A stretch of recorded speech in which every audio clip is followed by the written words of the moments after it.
বলে, ইয়া রাব, পাহাড়ের এত শক্তি, আপনার সৃষ্টির মধ্যে পাহাড়ের চেয়ে শক্তিশালী কিছু আছে? আল্লাহ বললেন আছে। সেটা কি? আল্লাহ বললেন সেটা লোহা, কারণ লোহা দিয়ে পাহাড় কাটা যায়, ঠিক কিনা? লোহার কথা শুনে ফেরেশতারা অবাক।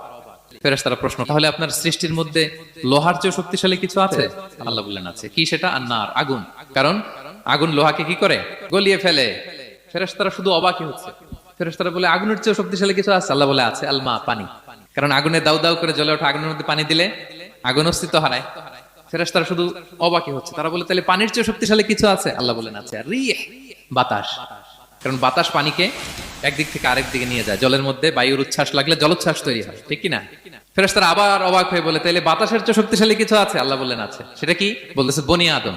ওই মানুষ শক্তিশালী যে গোপনে দান করে, এত গোপনে যে ডান হাত কি দান করলো, বা হাত সেটা টের পায় না। পড়েন সুবহানাল্লাহ।